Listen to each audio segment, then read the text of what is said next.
حضرت ذوالقرنین رضی اللہ تعالیٰ عنہ، اللہ تعالیٰ نے انہیں زمین میں اقتدار دیا تھا۔ 4 لوگ دنیا میں ایسے ہو چکے ہیں جنہیں اللہ تبارک و تعالیٰ نے پوری دنیا میں اقتدار دیا، ایک وقت میں پوری دنیا کا ایک ہی بادشاہ۔ 2 مسلمان تھے، 2 کافر۔ مسلمانوں میں حضرت سلیمان علیہ السلام اور جناب ذوالقرنین علیہ السلام، اور کافروں میں بخت نصر اور نمرود۔ یہ 2 لوگ ہیں جنہیں اللہ نے پوری دنیا میں اقتدار دیا، اور پھر اس کے بعد آنے والے وقت میں اللہ تعالیٰ امام مہدی کو سارا اقتدار عطا فرمائے گا، پوری دنیا کا۔ حضرت ذوالقرنین کے بارے میں 2 روایات ہیں، ایک تو یہ ہے کہ وہ نبی تھے اور ایک یہ ہے کہ نہیں وہ ولی تھے، لیکن مجھے حضرت مولا علی شیر خدا رضی اللہ تعالیٰ عنہ کا قول ملا ہے جس میں آپ نے فرمایا کہ نہیں وہ نبی نہیں تھے، تو اس لیے میرا نظریہ یہی ہے کہ وہ اللہ کے ایک نیک بندے تھے۔ اللہ نے انہیں پوری زمین میں اقتدار دیا۔ وہ ایک مہم پہ نکلے، ان کا ارادہ بنا کہ میں ذرا دنیا کا چکر لگاؤں، تو انہوں نے سفر شروع کیا کہ میں دیکھوں ذرا سورج غروب کہاں ہوتا ہے۔ تو فرماتے میں پہنچا، بڑا گیا، لیکن میں اس مقام تک پہنچ گیا جہاں سورج غروب ہوتا ہے، تو پھر میں نے دیکھا کہ ایک سیاہ کنواں ہے جس کے اندر جا کے وہ چھپ گیا ہے، لیکن رب کریم کی اس حقیقت تک میں پہنچ سکا نہیں۔ پھر آپ فرماتے ہیں کہ میں آگے نکلا تو مجھے ایک قوم کے بارے میں بتلایا گیا جو بڑی خونخوار قوم تھی، بڑی خونخوار، اس کو یاجوج اور ماجوج کہا جاتا ہے۔ یہ قوم اتنی خونخوار تھی کہ یہ درندوں کو بھی کھا جایا کرتے تھے، اتنے لمبے چوڑے ان کے قد تھے، اتنے زیادہ طاقتور تھے کہ سانپ اور بچھو بھی کھا جاتے تھے۔ یہ نکلا کرتے تھے سبزے کے دنوں میں تو ساری کھیتیاں اجاڑ جاتے تھے، ہر چیز تباہ کر جاتے تھے، حتیٰ کہ انسانوں تک کو کھا جاتے تھے۔ تو حضرت ذوالقرنین جب وہاں پہنچے، اللہ تبارک و تعالیٰ نے انہیں ان مظلوم لوگوں کا مددگار بنایا جن پر یاجوج اور ماجوج کی قوم ظلم کرتی تھی۔ انہوں نے آپ سے کہا کہ حضور مہربانی فرمائیں، اس قوم سے تو ہماری جان چھڑائیں۔ آپ نے فرمایا تم میری مدد کرو۔ انہوں نے کہا حضور کس طرح؟ فرمایا بس جسمانی طور پر میری مدد کرو۔ تو آپ نے پھر وہاں ایک دیوار بنائی، ایک دیوار، لوہا کاٹ کر، سیسا پگھلا کر، پتھر ڈال کر ایک بڑی موٹی تازی دیوار بنائی، اور اتنی اونچی بنائی، اور پھر اس کے چاروں جانب آگ جلائی تاکہ وہ لوہا اس طرح پگھل جائے کہ وہ دیواروں کے ساتھ چپک جائے، تاکہ کوئی آدمی پیر رکھنا چاہے تو پیر رکھ کے اس پہ چڑھ نہ سکے۔ آپ نے وہ دیوار بنائی۔ اب اس قوم کا حال یہ ہوا کہ وہ اس کے اندر قید ہیں، وہ صبح جب اٹھتے ہیں تو اس کو توڑنا شروع کرتے ہیں، توڑتے رہتے ہیں، تو جب شام ہوتی ہے تو ان میں سے ہر روز ایک شخص کہتا ہے اتنی رہنے دو، باقی کل کریں گے۔ لیکن جب وہ سویرے اٹھتے ہیں تو اللہ تعالیٰ اس دیوار کو پھر سے مضبوط فرما دیتا ہے۔ نبی کریم علیہ السلام نے فرمایا قرب قیامت میں ایک وقت آئے گا، قیامت کے قریب جا کے ایک ٹائم ایسا آئے گا کہ اس مخلوق میں سے ہی ایک شخص پکارے گا، اور پکار کے کہے گا کہ اب سو جاؤ انشاءاللہ۔ اللہ ان کی زبان پہ جاری کہے گا اب سو جاؤ اور سویرے انشاءاللہ یہیں سے شروع کریں گے۔ تو فرمایا وہ چونکہ انشاءاللہ کہیں گے تو پھر اللہ تبارک و تعالی اگلے دن اس دیوار کو وہیں پہ رکھے گا جہاں رات کو انہوں نے اسے چھوڑا تھا۔ اگلے دن وہ توڑیں گے تو دیوار ساری ٹوٹ جائے گی، اور پھر اللہ تبارک و تعالی کا فضل ہوگا تو مسلمان کی طرف وہ بڑھیں گے، وہ قتل و غارت کریں گے، پھر سے وہی درندگی کریں گے، تو پھر حضرت عیسیٰ علیہ السلام ان کے لیے دعا کریں گے۔ تو دعا کا یہ حال ہوگا کہ ان کے وجود پر کچھ ایسی چیزیں برآمد ہوں گی جن کی وجہ سے وہ مر جائیں گے، ختم کر دیے جائیں گے، قیامت کے قریب جا کے وہ دوبارہ آئیں گے۔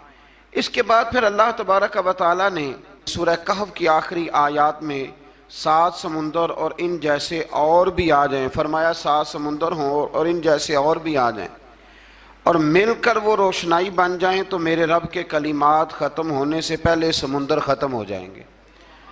اور آخری آیت میں اللہ تعالیٰ نے فرمایا کہ اے رسول صلی اللہ تعالی علیہ وسلم آپ کہہ دیجئے کہ میں تمہاری طرح ہی ایک بشر ہوں، انا بشر مثلکم، میں بھی تمہاری طرح ایک۔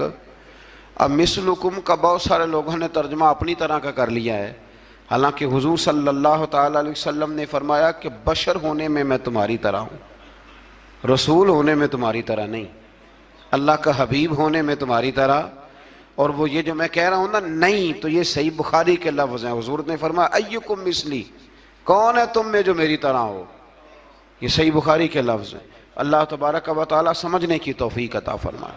پھر اس سے آگے سورہ مریم شروع ہوتی ہے۔ اس صورت میں اللہ تبارک و تعالی نے حضرت زکریہ علیہ السلام کا ذکر فرمایا ہے کہ وہ لا ولد تھے اور بڑھاپے کی عمر کو پہنچ چکے تھے۔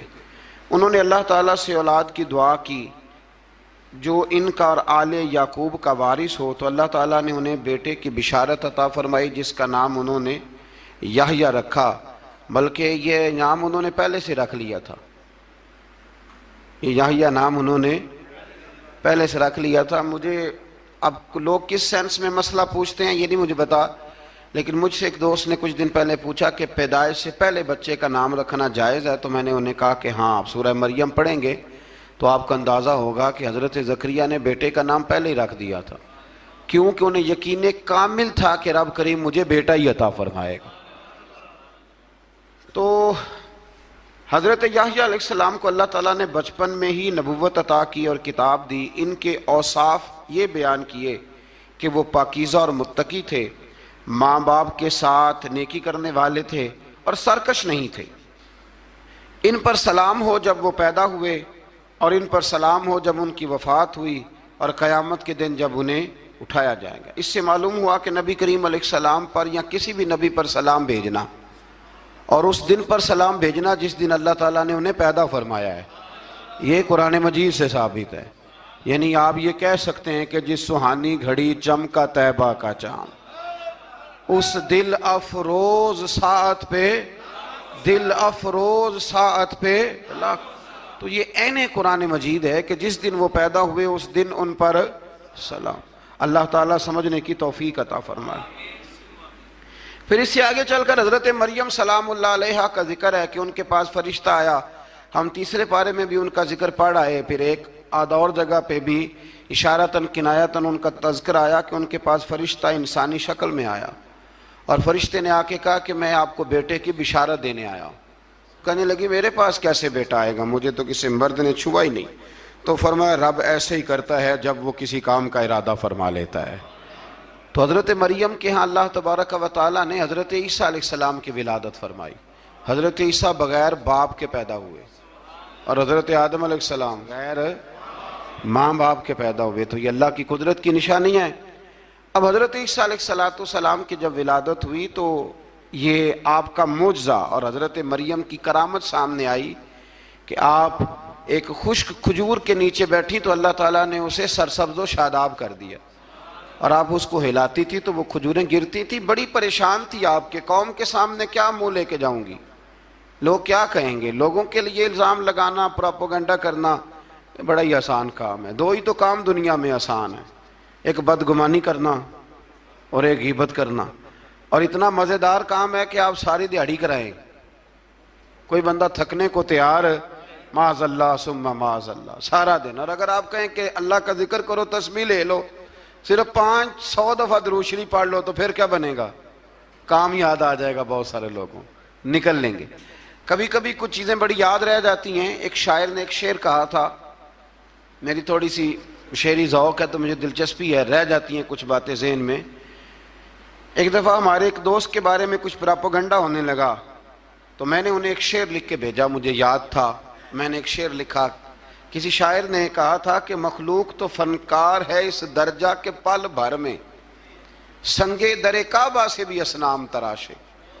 کعبے کے اندر سے مٹی لے کے لوگ بت بنا لیتے ہیں اور اللہ کا شریک بناتے ہیں۔ تو کہنے لگا شاعر کہ مخلوق تو فنکار ہے اس درجہ کے پل بھر میں، سنگے در کعبہ سے بھی اصنام تراشے۔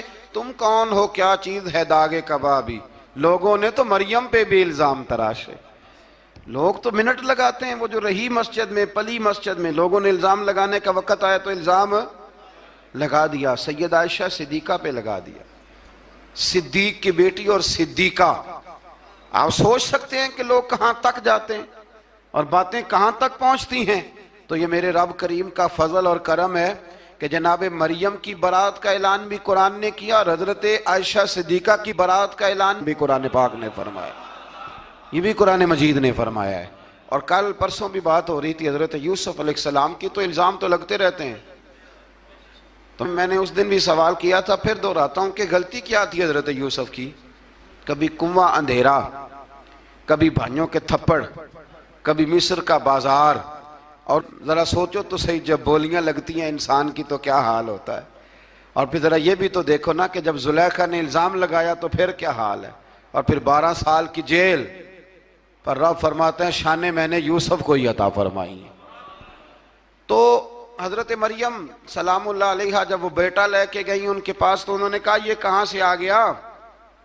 آپ فرمانے لگی میں نے تو چپ کر روزہ رکھا ہوا ہے، اسی سے پوچھ لو یہ کہاں سے آیا ہے، یہی بتائے گا. پنگوڑے میں تھے حضرت عیسیٰ علیہ السلام، پنگوڑے میں. تو قرآن مجید کہتا ہے کہنے لگے قال انی عبد اللہ. حضرت عیسیٰ بولے اور بول کے کہنے لگے میں اللہ کا بندہ ہوں. اور آتانی الکتاب، خالی نہیں آیا، کتاب ساتھ لے کے آیا ہوں. وجعلنی نبیا، اور اس نے مجھے نبی بنا کے بھیجا ہے. تو حضرت عیسیٰ علیہ السلام پنگوڑے میں ہیں تو کلام فرما رہے ہیں، اپنے نبی ہونے کا اعلان فرما رہے ہیں. اب اس بندے کے قریب جا کے اس سے سوال کرنے کو دل نہیں کرتا جو نبی پاک کے بارے میں کہتا ہے 40 سال کے بعد نبی بنے. یہاں پنگوڑے میں حضرت عیسیٰ کلام کریں، پنگوڑے میں، اور وہ پنگوڑے میں کہے میں نبی ہوں. اور تو اپنے رسول کے بارے میں یہ کہے کہ بکریاں چرا رہے تھے تو معاذ اللہ انہیں پتہ ہی نہیں تھا کہ میں نبی بن جاؤں گا. ایسی کوئی بات نہیں. اعلیٰ حضرت فرماتے ہیں اللہ اللہ وہ بچپنے کی پھبن، یعنی بچپن میں بھی رنگ ڈھنگ نرالے تھے میرے رسول کی. اللہ اللہ وہ بچپنے کی پھبن، اس خدا بھاتی صورت پہ لاکھوں سلام، اس خدا بھاتی صورت پہ. اور مرحوم اعظم چشتی نے بھی ایک جملہ بڑا خوبصورت کہا، اس نے کہا تیری حیات پاک کا ہر لمحہ پیغمبر لگے، تیری حیات پاک کا ہر لمحہ پیغمبر لگے.